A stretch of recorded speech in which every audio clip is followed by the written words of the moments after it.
अस्सलाम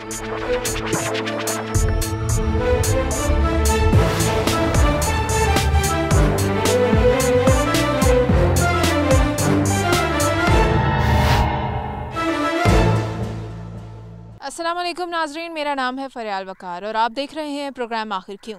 नाज़रीन, आज मैं मौजूद हूँ मोहनलवाल गांव में और यहाँ पे इंसानियत सोज़ वाक़या एक 7 साला बच्ची जिसका नाम आयशा था उसके साथ पेश आया है। और ये जिस मुकाम पे मैं मौजूद हूँ यहाँ पे बताया जाता है कि रोही नाले का पानी यहाँ आता है, फसलों में इकट्ठा हो जाता है।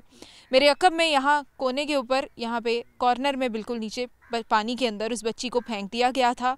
उसके साथ ज़्यादती करने के बाद, उसको कत्ल करने के बाद यहाँ पे उसे फेंका गया और उसकी लाश जो है वो इस पानी में ही पड़ी रही पूरा एक दिन। और उसके बाद बताया गया कि जी लाश यहाँ से बरामद कर ले। खुद ही उस कातिल ने, उस मुजरिम ने खुद ही बताया। अभी वो जो कातिल है, मुजरिम है, उसके बारे में आपको बता दें कि वो कोई गैर नहीं है।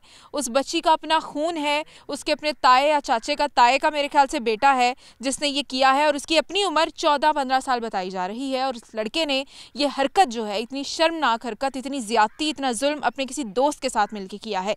ये सारा वाक़या कैसे पेश आया, गाँव के लोगों का क्या कहना है, बच्ची के वालिदैन का क्या कहना है और लड़के के वालिदैन का क्या कहना है, जानेंगे आज के प्रोग्राम में। उसको 10 रुपए का बहाना कि भी चलो हम चलते हैं और साथ ये कि तुम्हारा वालिद बुला रहा है खेतों में, उस तरह ये उसको जो है लेकर गया है, पहले इसका मर्डर करके और उसके बाद इसके साथ वो एक्ट परफॉर्म किया है। रजवान सानू लैके गया ते उतों लाश मिली है, मैं कहा ये तो गुड्डी पई है। मतलब आपने अपनी बेटी को ही नहीं पहचाना? नहीं पहचाना, इतना बुरा हाल था उसका। सही ये वाकया जैसे वो कसूर में ज़ैनब का था। आपका बच्चा पुलिस की हिरासत में? जी, मैंने खुद पेश किया। यह अपील करना कि एक ऐसी सज़ा दी जाए कि आने वाली जिहड़ी नस्ल है ना, वो ऐसो जिहा कदम उठाउण लग्या ना 1000 नहीं 1 करोड़ दफ़ा सोचे। पानी दे विच मेरी बेटी पई, मैं उत्थे जाके मौका वहा, फिर कपड़े कित्थे पैन में कपड़े विखाए, सारा कुछ कीता। नाज़रीन, मोहनलवाल गांव में इस वक्त हम लोग मौजूद हैं और जो नन्ही परी जो हैवानियत का शिकार हुई, जो ज़्यादती का शिकार हुई, जिसके साथ इतना बड़ा वाक़या हुआ, आयशा जिसका नाम था, और उसके घर पे इस वक्त मैं मौजूद हूँ। सोग का समा है, ज़ाहिर है अभी अभी बच्ची की जो डेड बॉडी है वो आई है गुस्ल के लिए और आखिरी रस्मात के लिए अंदर है। यहाँ पे जितने भी लोग हैं सब इंतहाई ज़ाहिर है दुख में है, क्योंकि इस किस्म के वाक़यात एक तो हमारी सोसाइटी में ख़त्म हो नहीं पा रहे, एक के बाद एक वाक़यात हो रहे हैं और अपने बच्चों के साथ इस तरह की ज़्यादती देखना, और माँ बाप बेचारे पता नहीं कैसे जो है वो सहते हैं इस बात को। मेरे से तो बात भी नहीं हो रही, लेकिन अभी मेरे साथ आयशा के वालिद मौजूद हैं, इनसे पूछते हैं कि वाक़या क्या हुआ। अस्सलाम वालेकुम। वालेकुम सलाम। भाई, सबसे पहले तो बहुत बहुत अफसोस हुआ, आपके दुख में बराबर के शरीक हैं हम, लेकिन ये फॉर्मेलिटीज़ इसलिए हैं, आपसे हम इसलिए बात कर रहे हैं, टीवी पे इसलिए इसको दिखाना है ताकि ये दूसरों के लिए जो है वो सबक बने। बहुत सारे लोग इससे सीखें कि हमने अपने बच्चों को मज़ीद किस तरह से ख़्याल रखना है, और जो इस तरह की हरकत कर रहे हैं उनको भी पता चले कि कानून कितना सख्त होगा, उन्होंने कितना जुल्म किया है। मुझे बता दें कि हुआ क्या था, परसों का ये वाक़या है, कैसे आप लोगों को पता चला, बच्ची घर से कब लापता हुई? परसों 8 बजे बच्ची मेरे दोस्त के घर गई थी, मेरा दोस्त भी मौजूद है इधर। उन्होंने घरों रजवान सद के ले गया, मेरे दोस्त की बच्ची साढ़े घर आन के तलाह दी, फिर भैन हमने ढूंढना शुरू किया। क्या इतला दी कि आपके बच्चा रिजवान? अच्छा, मैं अपने नाज़रीन को बताना चाहूँगी कि ये जो बच्चा, ये जो लड़का जिसने ज़्यादती की है, रिजवान नामी, और दूसरा उसका दोस्त है एक, ये इनका सगा भतीजा है।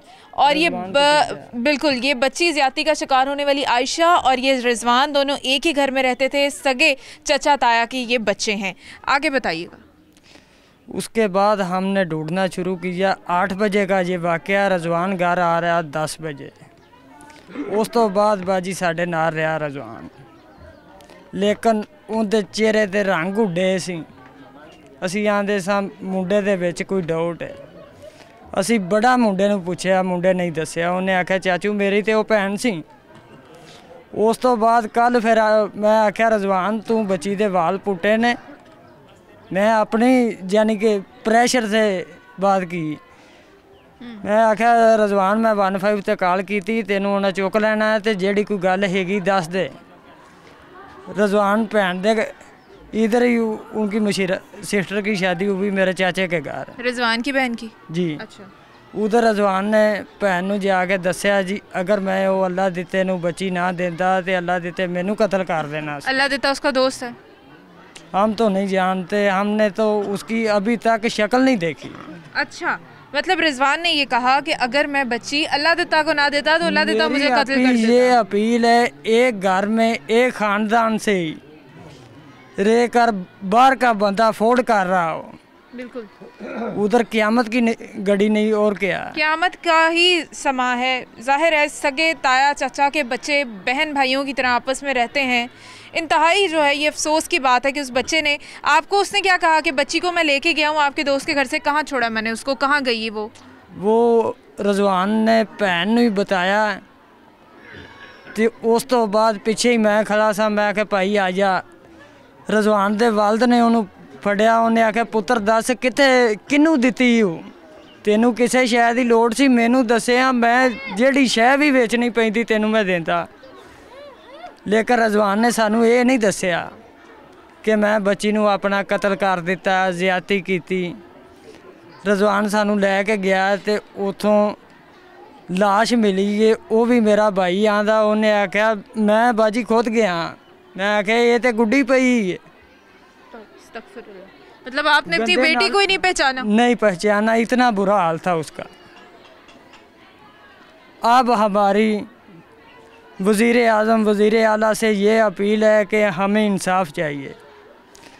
हमारा तो ये ही यकीन है, हम तो यही कहते हैं कि इनकी लाशें इधर गांव में ही चौक में लटकाई जाए, चाहे ताकि बाकी हिस्सा महफूज रहें।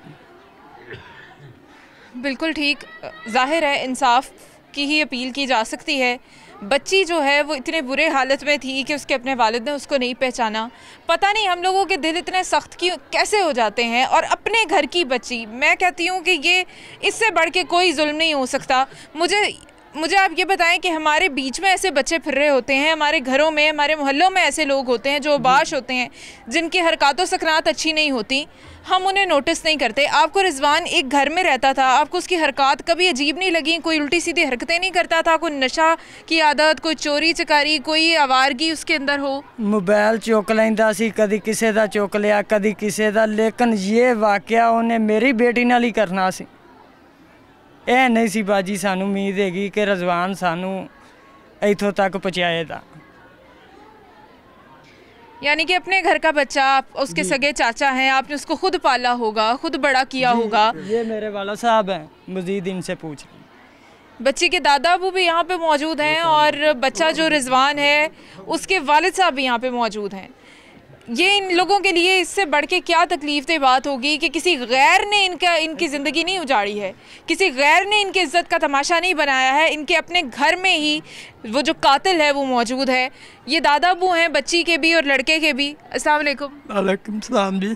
क्या कहना चाहेंगे आप? मैं तो समझती हूँ कि आपसे कुछ पूछना भी मुझे नहीं चाहिए, क्योंकि आप जितने आंसू आपके सारा कुछ बता रहे हैं, लेकिन ज़रूरी है कि आप बताएं देखने वालों को। बेटा मैं इंसाफ चाह रहा, साढ़े नाल बहुत जुल्म के चलता, रजवान भी पोता है, आशा भी पोती है, बाकी जुल्म की सज़ा होनी चाहिए है। आपके पोते की हरकतें, मोबाइल चोरी कर लेता था, कोई ना कोई हरकत कर लेता था, आपने उसको तब क्यों ना पुलिस के हवाले कर दिया? पुलिस के हवाले नहीं किया, उन्हें समझाया ही है। जदों भी बैठे होने, आज तो 4 दिन पहले पोता सी, मैं बिठा के हथ जोड़े ने, मैं क्या बेटा साड़ी इज्जत न बर्बाद कर। उन्हें कहा दादा अगों नहीं तेनों मौका मिलेगा। किस बात से, किस वजह से आपने ये कहा? जड़े मोबाइल चुकना है तो वो फिर अस भी बड़े सानू ही लोग आके अलामे देंदे सी। मैं कि यार ये मेरे वास्ते बहुत बुरा गल। मैंने आख्या दादा अगों नहीं ये मौका मिलेगा, एक दिहाड़ी पई है तो काम कर लेता। ये देखें ऐसा ही ये वाक़या है जैसे वो कसूर में ज़ैनब का था। बिल्कुल, जैसे कसूर में इंसाफ हुआ वैसे ही हमें इंसाफ उससे भी बुरा है। वो तो कोई गैर होता, ये तो अपना है, अपना भाई है। यानी कि लड़की अपने घर के अंदर, एक बच्ची अपने घर के अंदर महफूज नहीं है, बाहर जाने से मना किया जाता है, वो अपने घर में भी नहीं है महफूज। कहाँ जाना है लड़कियों ने? ये गांव के अंदर, इन गलियों के अंदर किसने उन्हें प्रोटेक्शन देनी है? घरों के अंदर किसने प्रोटेक्शन देनी है? हम लोग खुद अपने बच्चों की हिफाजत नहीं कर सकते। अब अपना सगे खून के ऊपर भी यकीन ना करे, ये चाचा है बेचारा, ये अपने सगे भतीजों पे भी ना यकीन करे। किस किस्म का यहाँ माहौल हो गया। आपसे मैं ये पूछना चाहूँगी कि देखें, आज आप जिस अफसोस में खड़े हैं, अगर आपको भी ये मलाल होता होगा कि अगर हमने तभी उसको सजा दिलवाई होती तो आज यहाँ तक ना हम पहुँचे होते। यही कसूर हम सब करते हैं। हमें अपने बच्चों की आदत का पता होता है, हमें अपने घर गली मोहल्लों में उबाश लड़कों की हरकत का पता होता है, लेकिन जब तक हमें खुद वो हार्म नहीं करते, हमें डायरेक्टली कोई नुकसान नहीं होता, हम तब तक उन्हें कुछ नहीं कहते, हम इग्नोर करते हैं। पहले ऐसा होता था ना अंकल जी, आप तो जानेंगे, मोहल्ले में कोई एक बच्चा बदतमीज़ होता था, उसको जिसका मर्जी मोहल्ले में हक था, कोई मर्जी उसको डांट सकता था, जो मर्जी बड़ा उसको सजा दे सकता था, कोई कुछ नहीं कहता था। आज दौर ऐसा है कि अपने वालिदैन भी कहते हैं कि जी हमारे बच्चे को कोई और बड़ा कुछ ना समझाए, ना उसे कुछ कहे। ये चीज़ें हमने खुद खत्म की है ना। ये ज्यादती है। आप एक मोहल्ले में रहते हैं, आप उस बच्चे की हरकतों से कितने सारे लोग यहाँ पे इस वक्त मौजूद हैं, बच्ची के साथ जो ज्यादती हुई है वो नहीं भरी जा सकती। वो जो बच्ची चली गई इस दुनिया से, वो वापस नहीं आ सकती। उसके माँ बाप का नुकसान कभी भरा नहीं जा सकता। मेरे साथ इस वक्त रिजवान के फादर भी मौजूद हैं। आप बच्ची के ताया अबू लगते हैं जी। क्या कहेंगे, आपको उम्मीद थी अपने बेटे से इस तरह की? ये उम्मीद नहीं थी कि एक भाई बहन को ऐसा काम करे।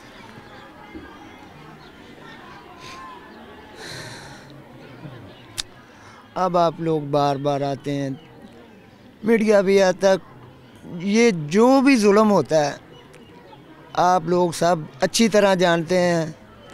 ये जो होता है गरीब की बेटी के साथ होता है। आपको मैं एक बात बताऊं, हैवानियत, दरिंदगी कहीं भी हो सकती है। हमारे यहाँ सोसाइटी में पता नहीं कहाँ कहाँ ऐसे वाक़यात होते हैं, शायद रिपोर्ट नहीं होते। एक और अलमिया है ना, हम लोग इंसाफ के लिए आवाज़ नहीं उठाते, बहुत कम लोग हैं। आप लोगों का हौसला है, मैं आप लोगों को वाकई सलाम पेश करती हूँ कि आप लोग कम से कम बात तो कर रहे हैं। लोग समझते हैं कि एक तो हमारे साथ ज़्यादती हुई है, नुकसान हमारा हुआ, ऊपर से वो मजलूम भी अपने आप को इसलिए समझते हैं कि हमारी इज्जत ना उछाली जाए, तो वो बोलते ही नहीं हैं। और ऐसे लोग अयाश फिरते रहते हैं, खुले फिरते रहते हैं। आप बहुत अच्छा कर रहे हैं और मैं हुकूमत से यही अपील करूँगी कि वो इंसाफ पहुँचाए और ऐसे लोगों को सख्त से सख्त सज़ा हो। आप रिजवान के फादर हैं, आप उसके लिए क्या सज़ा चाहते हैं? मैं ये वज़ीर आला पंजाब से, चीफ जस्टिस ऑफ पाकिस्तान से, वज़ीर आज़म से अपील करना कि एक ऐसी सज़ा दी जाए कि आने वाली जिहड़ी नस्ल है ना, वो ऐसो जिहा कदम उठाउण लग्या ना 1000 नहीं 1 करोड़ दफ़ा सोचे, लेकिन ये हमारी हुकूमत नहीं कर दी ये काम। आपका बच्चा पुलिस की हिरासत में? जी, मैंने खुद पेश किया। इन्होंने खुद अपने लड़के को पुलिस के हवाले किया है। ये वाकई बड़ा मुश्किल है। अपने बच्चों के साथ एक तो एक बच्ची तो चली गई इस दुनिया से, दूसरे लड़के को जो सज़ा दिलवानी है उसमें जिस तरह से ये लोग जो है वो अपनी ख्वाहिशात का इजहार कर रहे हैं, दुख का इजहार कर रहे हैं। हुकूमत को चाहिए कि किसी भी किस्म की रिलैक्सेशन ऐसे किसी भी बंदे को ना मिले। मैं आपसे अभी ये पूछना चाह रही हूँ कि उस बच्ची की वालदा, उनका क्या हाल है? वो तो अभी गुस्ल दे रहे हैं ना, मज़ीद उनके बयान ले लें आप। बयान तो मैं उनसे लूँगी, आप मुझे बताएं ना, जिस दुख में आप हैं, ज़ाहिर है वो माँ है, आपकी एक ही बेटी थी? एक बेटी 4 माह 5 माह की वो मेरे पास मौजूद है। पहले एक बेटी एक बेटा फौत हो गया था, ये बड़ी बेटी थी।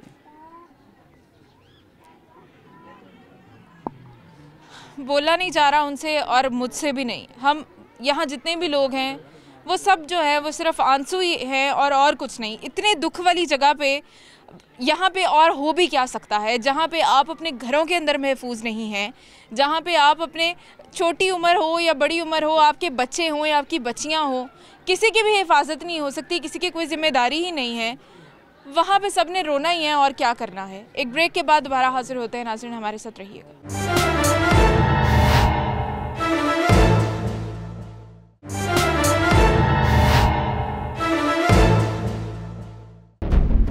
उसको 10 रुपए का बहाना कि भाई चलो हम चलते हैं और साथ ये कि तुम्हारा वालिद बुला रहा है खेतों में, उस तरह ये उसको जो है लेकर गया है। पहले इसका मर्डर करके और उसके बाद इसके साथ वो एक्ट परफॉर्म किया है। रजवान सानू लैके गया ते उतों लाश मिली है, मैं कहा ये तो गुड्डी पई है। मतलब आपने अपनी बेटी को ही नहीं पहचाना? नहीं पहचाना, इतना बुरा हाल था उसका। ऐसा ही ये वाक़या है जैसे वो कसूर में ज़ैनब का था। आपका बच्चा पुलिस की हिरासत में है? जी मैंने खुद पेश किया।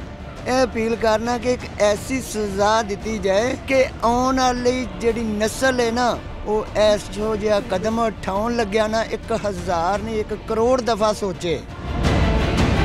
ਪਾਣੀ ਦੇ ਵਿੱਚ ਮੇਰੀ ਬੇਟੀ ਪਈ, ਮੈਂ ਉੱਥੇ ਜਾ ਕੇ ਮੌਕਾ ਵਿਖਾ ਫਿਰ ਕੱਪੜੇ ਕਿੱਥੇ ਪੈਣ ਮੈਂ ਕੱਪੜੇ ਵੀ ਵਿਖਾਏ ਸੋ ਸਾਰਾ ਕੁਛ ਕੀਤਾ ਸੋ। नाज़रीन अहले मोहल्ला हमारे साथ मौजूद हैं, इनसे बात करते हैं कि ये जो इंसानियत सोज़ वाक़या पेश आया है इसके बारे में इनका क्या ख़्याल है और उस लड़के की हरकत सकनात के बारे में ये क्या जानते हैं। अस्सलाम वालेकुम अंकल जी। आपने सबसे पहले बच्ची की लाश देखी? मैं पुत्र पर बाग साढ़ा तो मैं लगा होना तो डंडी उतों ही मुड़ के ना आई तो असी आने इधर कबर वाले दा वो जिसले मैं उत्थे आया तो मैंने इस तरह मालूम आया ये मूँह मैनू आता दसिया दूजा पानी के ना पानी मैं थोड़ा थोड़ा ही है साइड में डुबा मूँह मैंने दसिया तो मैंने इस तरह मालूम आया कागज़ जिहा उत्ते पिया तो चिट्टा जिहा कोई शर्ट सी की सी तो मैंने इस तरह मालूम है जिवें बाला ने ना बढ़ावा सट्टिया भरा करके मेरे जेन ने नहीं काम किया नहीं तो मैं कहा वेख लेंदा तो फिर क्या ना भजना नसना सी। बस पुत्र मैं तो वेख के तो फिर मैं आख्या ही नहीं ननवान के भी मैं आ बढ़ावा जब वेख्या नहीं तो खुरी शायद उत्थे कम बन जाता। आप इनके घर के करीब ही रहते? इत्थे ही आ साडा घर है। अच्छा जी, इन्होंने वहाँ से गुजरते हुए जहाँ नाले के पास फसलों के पास इन्होंने खुली जगह पे बच्ची को जहाँ उसकी लाश फेंकी हुई थी वहाँ पे इन्होंने गुजरते हुए देखा, लेकिन इनको ऐसा लगा कि जैसे कोई गुड़िया है। ये सोच भी नहीं सकते थे कि ये वाकई एक इंसान है, एक बच्ची है जिसको यहाँ पे ऐसे फेंका गया है हैवानियत के बाद। अस्सलाम वालेकुम। वालेकुम अस्सलाम। आप क्या लगते हैं आयशा के?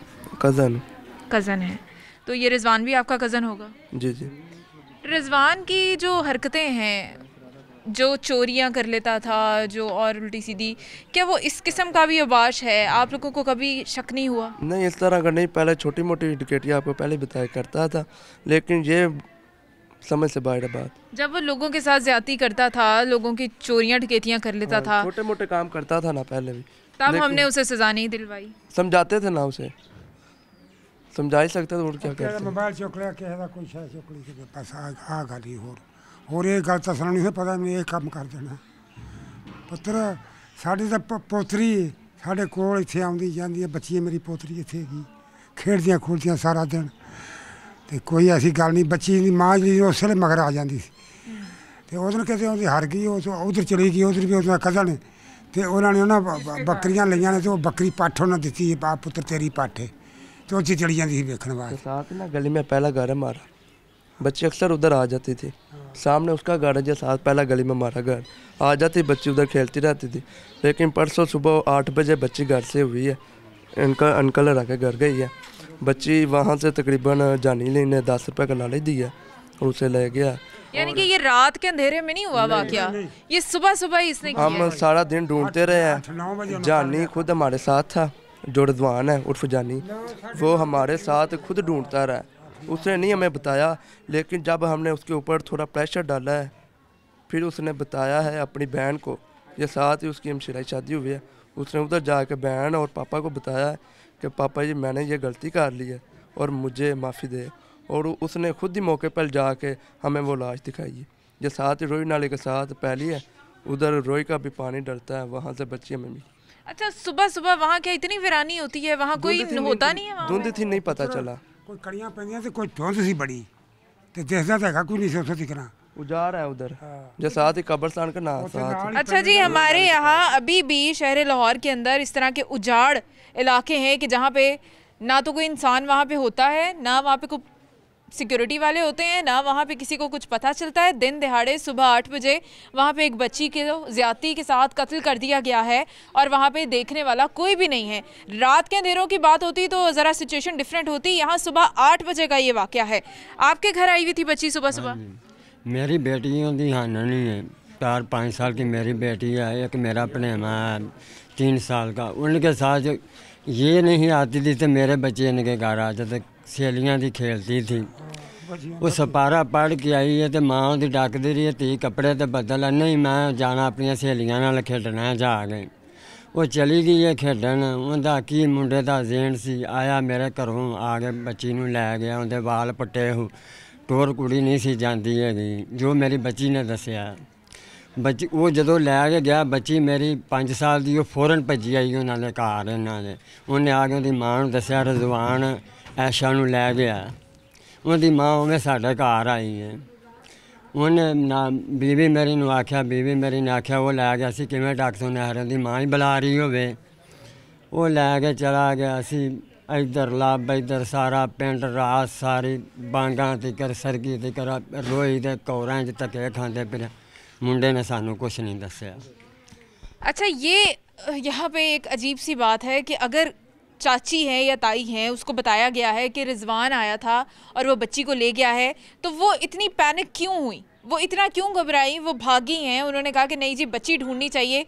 जाहिर है कि रिजवान के ऊपर उन्हें ट्रस्ट नहीं था, उन्हें पता था कि ये लड़का अच्छा नहीं है, इसलिए वो घबराई होंगी ना लाजमी, वरना उन्हें घबराने की क्या ज़रूरत थी। हम लोग मज़ीद इस हवाले से बात करते हैं। नाज़रीन, बच्ची की वालदा मेरे साथ मौजूद हैं, कोशिश करती हूँ कि इनसे कुछ पूछ सकूँ, इनसे कुछ पूछना वैसे तो मुझे नहीं चाहिए इनसे इस वक्त कुछ पूछना, लेकिन इनकी बच्ची के इंसाफ के लिए ज़रूरी होगा इनका पैगाम हुकूमत तक पहुँचे। क्या कहना चाहेंगी? अफसोस है, बहुत अफसोस है, आपके दुख में पूरे हम शरीक हैं। हुकूमत के लिए क्या पैगाम है? फांसी का हुक्म जो मेरी बेटी ना उन्होंने किया पूरा, उस तरह की सजा देनी चाहिए, उसी लड़का न जाना चाहिए। मुझे ये बताओ, आपको जब पता चला कि रिजवान बच्ची को लेके गया है आपके मोहल्ले हमसाये के घर से, तो आप इतनी परेशान क्यों हुई? क्या आपको रिजवान पे शक था कि अच्छा लड़का नहीं है? नहीं, मैंने कोई शक नहीं सी। किसी कार खेडन सपारा पड़ के खेडन गई चलिए, खेड रख के गई है सपारा तो खेडन गई चलिए। मैं चलो कोई गल नहीं, बच्ची खेड दी भी अगे मेरी बच्ची गई चली, कोई मसला नहीं उधर। मैं बाहर होके फिर कार गई चली, फिर घरों गया चला, मैनू पता नहीं उधर गया किधर। उन्होंने बच्ची जड़ी है ना वो मेरे पास आ गई, आंटी जी रिजवान ऐशा नूं लै गया है। मैनू कोई पता नहीं, मैं सारे घर ढूंढी हाँ, मैनू कोई जगह नहीं लभी मेरी बेटी की कित्थे हैगी है कित्थे नहीं हैगी। मैं लब कल परसों इतवार वाले दिन खा प गई हाँ, समझ नहीं आई मेरी बेटी गई किधर। मैनू एडी टेंशन लगी, ये बोल नहीं पा रही, इनसे बोला नहीं जा रहा। अब आपको पूरा दिन नहीं बताया इसने, अगले दिन ढूंढवाया? हाँ जी, पूरा दिन ना रात दिन। सुबह में 9 बजे 9 बजे उनके पापे पूछा चाचू ने दस दो कि नहीं दसना प्लीज़ हवाले करिए। फिर उन्हें दसिया, फिर उनकी आपी इस पासे आपी पास गया है, खाला पास चाची खाला पास गया, उन्होंने कहता खाला मेरे को मैं आयशा नूं मार दिता है। फिर उन्हें चलो मौके जिथे मैं मारिया उत्थे तुहानूं मैं खुद लैके जावांगा। उत्थे उन्हें गया है पानी दे विच मेरी बेटी पई, मैं उत्थे जाके मौका विखाता। फिर कपड़े कित्थे पैन में कपड़े भी विखाए सो, सारा कुछ कीता सो।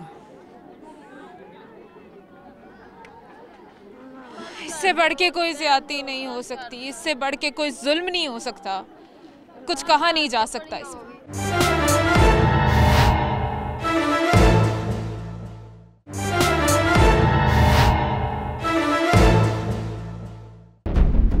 उसको 10 रुपए का बहाना कि भी चलो हम चलते हैं और साथ ये कि तुम्हारा वालिद बुला रहा है खेतों में, उस तरह ये उसको जो है लेकर गया है, पहले इसका मर्डर करके और उसके बाद इसके साथ वो एक्ट परफॉर्म किया है।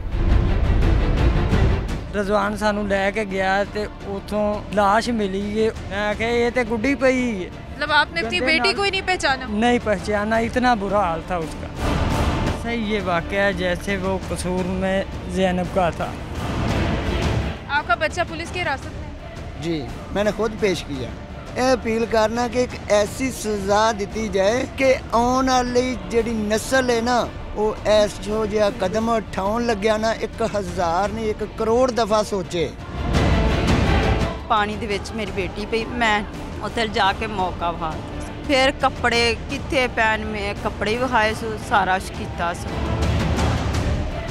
वेलकम बैक नाज़रीन, और इस इंसानियत सोज़ वाक़े के हवाले से हम लोग अब जानने की कोशिश करेंगे कि कानून क्या कहता है, पुलिस की क्या इन्वेस्टिगेशंस हैं और मज़ीद जो कार्रवाई होगी उसके हवाले से क्या हमें अपडेट मिलती है। मेरे साथ मौजूद हैं इस वक्त SP इन्वेस्टिगेशन सदर डिवीज़न मिस्टर ईसा खान सुखेरा साहब। अस्सलाम वालेकुम। जी वालेकुम सलाम।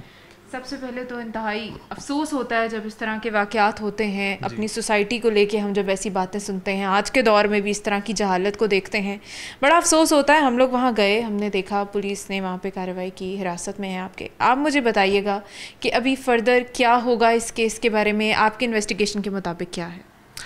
जी बिस्मिल्लाहिर्रहमानिर्रहीम। सबसे पहले तो मैं आपके चैनल का और आपका शुक्रिया अदा करता हूँ कि आपने मुझे ये मौका दिया कि मैं अपना पॉइंट ऑफ व्यू जो है वो आपको बयान कर सकूँ। ये केस जो है ये 28 तारीख को हमें रिपोर्ट होता है कि एक डेड बॉडी मिली है रोही नाले से। सुबह तकरीबन कोई 10 बजे के करीब ये 15 की कॉल आती है। उससे एक दिन पहले 27 तारीख को बच्ची के पेरेंट्स जो हैं वो उसकी गुमशुदगी की रपट थाने में जमा करवाते हैं, जिसके ऊपर FIR हो जाती है। वकुआ कुछ इस तरह का है कि बच्ची जो है वो 27 तारीख को सुबह 9 साढ़े 9 बजे के करीब घर से मिसिंग होती है। उसके बाद पेरेंट्स उसको ढूंढते रहते हैं, फिर वो थाने आते हैं, शाम को अपनी रपट करवाते हैं जिस पे FIR हो जाती है।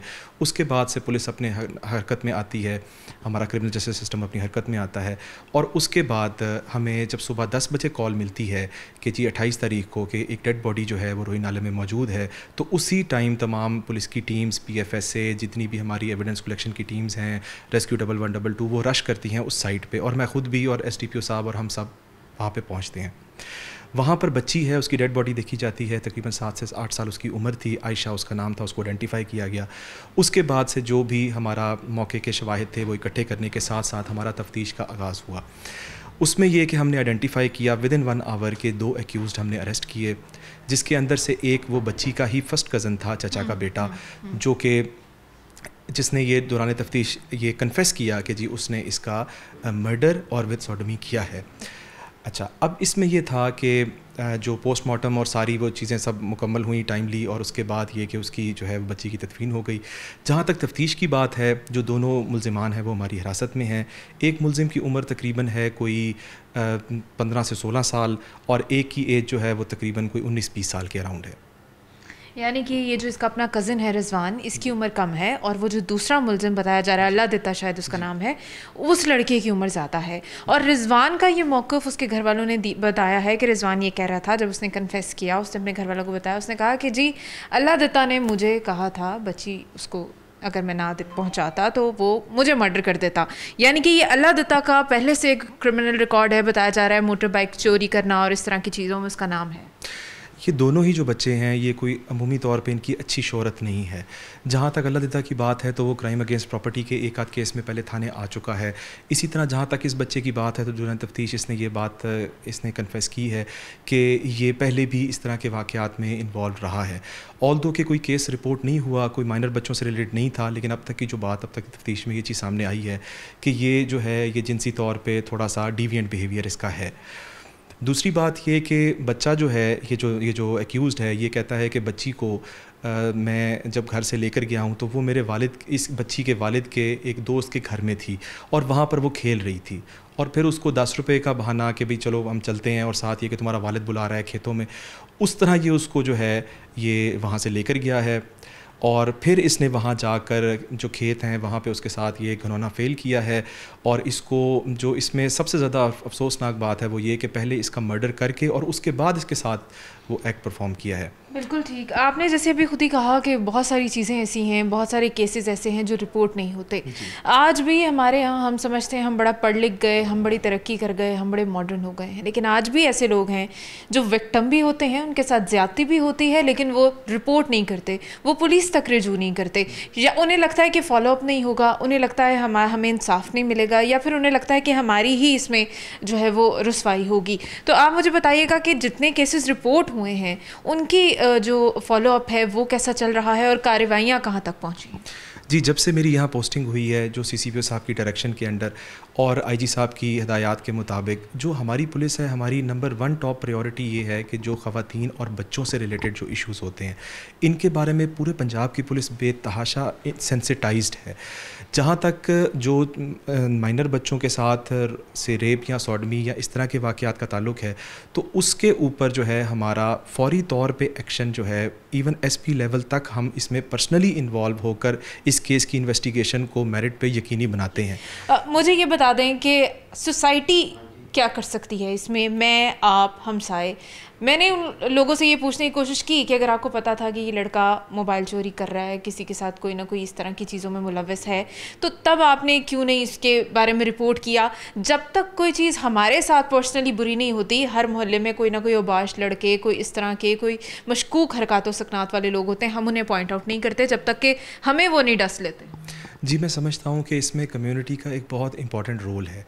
हर जिस भी गली मोहल्ले के अंदर इस तरह के बच्चे हों जो कि गलत सरगर्मियों में इन्वॉल्व हो गए हों, या कुछ ऐसी कंपनी उनको मिल जाए जो कि इस तरह के जो हैं वो कामों में इन्वॉल्व हों, तो पेरेंट्स की और मोहल्लेदारों की ये बड़ी अवलीन रिस्पॉन्सिबिलिटी है कि वो ना सिर्फ उस गांव के बड़ों को या उस इलाके के बड़ों को या बच्चों के पेरेंट्स को बता सकें, बल्कि पुलिस को भी इन्फॉर्म करें। अभी जो सेक्सुअल अब्यूज़ के बारे में हमारा 2016 से पंजाब में एक कानून मौजूद, बल्कि पाकिस्तान में एक क्रिमिनल लॉ अमेंडमेंट हो चुकी है, उसके अंदर अगर कोई माइनर बच्चा उसके साथ अगर वो सब्जेक्ट होता है किसी भी सेक्सुअल अब्यूज़ का, चाहे उसके साथ कोई एक्ट परफॉर्म हुआ है या नहीं हुआ, मतलब उसको सिर्फ टचिंग की हद तक या इस हद तक भी कि अगर उसको ल्योर किया जा रहा है या इस तरह सेड्यूस किया जा रहा है या उसको जो है वो कोर्स किया जा रहा है, तो इन तमाम चीज़ों को भी उन्होंने ना सिर्फ कॉग्निजेबल बल्कि नॉन बेलेबल ऑफेंस बनाया और नॉन कंपाउंडेबल भी बनाया, उसमें राजीनामा भी नहीं हो सकता। तो इन ऑफेंसेस को बच्चों की बड़ी इंपॉर्टेंस दी गई है। तो मेरी ये गुजारिश है कि जो भी पेरेंट्स हैं वो और जो मोहल्लेदार हैं, अगर वो देखते हैं कि उनके गली मोहल्ले में इस तरह की कोई सरगर्मी में बच्चे इन्वॉल्व हैं, तो वो फौरी तौर पे पुलिस को भी बताएं। अच्छा, ये केस बड़ा डिफरेंट सा है, यहाँ कोई गैर नहीं है, कोई बेगाना शख्स नहीं है, यहाँ पे घर का मुलजिम है। अब आप मुझे बताइएगा कि क्या घर का मुलजिम होने की वजह से कुछ उसमें फ्लेक्सिबिलिटी आपको लगता है कि केस में आ जाएगी वक्त के साथ? देखिए, ज़्यादातर जो केसेस होते हैं माइनर्स के, उसके अंदर जब बच्चा किसी पब्लिक प्लेस से किसी प्राइवेट प्लेस में जाता है तो उसमें उसको ले जाने वाला जो एक्यूज़्ड होता है वो उसको पहले से नोन होता है। इस केस में वो उसका चचा का बेटा था, कुछ केसेस में जो है वो मोहल्लेदार ही होता है, कोई हमसाया होता है। तो ये तो मैटर नहीं करता कि वो कौन था। असल बात ये है कि बच्चे जब हमारे पेरेंट्स की तरफ से अगर बच्चों को ये थोड़ी सी तरबियत कर दी जाए, एजुकेशन कर दी जाए कि अगर आपको कोई भी प्राइवेट स्पेस में लेके जाता है जो आपके घर के अलावा है तो आप हमें इन्फॉर्म करें। जो गुड टच बैड टच के बारे में जो एक है, बच्चों को एजुकेट किया जाए। इसके अलावा बच्चों में ये कॉन्फिडेंस बिल्ड किया जाए कि वो अपने पेरेंट्स से खुल के बात कर सकें। अक्सर बच्चे डर की वजह से सहम कर इस तरह की बातें बताते ही नहीं हैं। और मैं आपको ये बताऊं कि अपने तजर्बे से कि जब भी इस तरह का वाक़या होता है, ये पहले ही दिन इस तरह नहीं होता। पहले बच्चे को ये फीलिंग्स दी जाती हैं और फिर उसको आहिस्ता आहिस्ता ये इस स्टेज पर आता है कि बच्चे को इस तरह से कर दिया जाता है। इन दोनों लड़कों के साथ अब क्या आपका फर्दर क्या होगा, क्या लाहे अमल है? जी, अभी वो ड्यूरिंग रिमांड हैं। अभी उनकी जो है वो कस्टडी हमारे पास है। जब तफ्तीश मुकम्मल होगी in due course of time, उसके बाद फिर वो जुडिशल हो जाएंगे, फिर केस चलेगा। जब चालान जमा हो जाएगा तो जी बिल्कुल जी, केस चलेगा। और इस केस के साथ ये भी हमें देखना पड़ेगा कि इस तरह के और केसेस को हम कैसे रोक सकते हैं, कैसे आखिर ये चीज़, जो ये हैवानियत जो है वो हमारी सोसाइटी में से ख़त्म होगी। एक मैसेज जो आप अपनी सोसाइटी को, अपनी कम्युनिटी को देना चाहें? जी, मैसेज ये है कि पुलिस जो है वो आपकी दोस्त है, आपके तहफ़्फ़ुज़ के लिए है। हम जो हैं वो पब्लिक सर्वेंट्स हैं, हम इस कौम के खादिम हैं, हम आपके टैक्स पेयर से पैसा लेते हैं, टैक्स पेयर्स की पैसे से हम तनख्वाह लेते हैं। तो ये कि आप जो है वो हमें अपना हिस्सा समझें। आपके मोहल्ले में, आपके इर्द गिर्द अगर कोई भी ऐसे मशकूक अफराद या अनासर हैं तो हमें बर वक्त उसकी इतला दें। और मुझ समेत CCPO साहब तक हर बंदा एक्सेसिबल है हमारे पास। हम डेली पब्लिक, अगर आप अभी टाइम देखें 7:30 बजे, अभी भी हम पब्लिक डीलिंग कर रहे हैं। तो आप हमारे ऑफिसेज़ में आने से ना कतराएं। हमारे नंबर्स, हमारे मोबाइल फ़ोन्स, हर चीज़ पब्लिक है, वेबसाइट्स पे मौजूद है हर जगह। तो हर थाने में ऑफिसर्स को जिस पे आप कॉन्फिडेंस फील करें आप इतला दें। बिल्कुल जी, आपके मोहल्ले के अंदर, आपके एरिया के अंदर कोई भी शख्स ऐसा है जिसकी हरकत व सकनात मशकूक हैं या जो फिर ऐसी कोई चीज़ें करता है जो सोसाइटी में पसंद नहीं की जाती, तो आप इंतज़ार ना करें कि वो कोई बड़ा काम करे। आप इंतज़ार ना करें कि वो आपके अपने ख़ुद के घर में कोई नुकसान पहुँचाए और तब आप उसकी इतला करें। आज उन सब की नज़रों में जो एक दुख था और जो उनके दिल में पछतावा था कि हम इस लड़के को पहले ही पुलिस के हाथ जो है वो दे देते ताकि शायद ये आज इतना बड़ा गुनाह ना करता, इतनी बड़ी ज़्यादती ना करता, इतना बड़ा जुल्म ना करता। तो बाद में पछताने से बेहतर है कि हम पहले ही देखें कि कौन हमारे इर्द गिर्द घूमने वाला शख्स कौन कैसा है। माँ बाप को ये कहना चाहूँगी कि अपने बच्चों, अपनी बच्चियों की बहुत ज़्यादा हिफाजत करें। अफसोस के साथ ये कहना पड़ रहा है कि अब तो आप सगे रिश्तों पे भी ना ना एतमाद करें, इस तरह का हमारा माहौल हम कर चुके हैं। तो अल्लाह ताला सबकी हिफाजत फरमाए और इस बच्ची को जन्नतुल फिरदौस में जगह दे और इन लोगों को उस तरह सज़ा मिले जिस तरह से मिलने का हक़ है। बहुत बहुत शुक्रिया आपके ओपिनियन का और अपने नाज़रीन से इजाज़त चाहेंगे। कल आपसे फिर मुलाकात होगी। अपना बहुत सारा ख्याल रखिएगा। खुदा हाफ़िज़।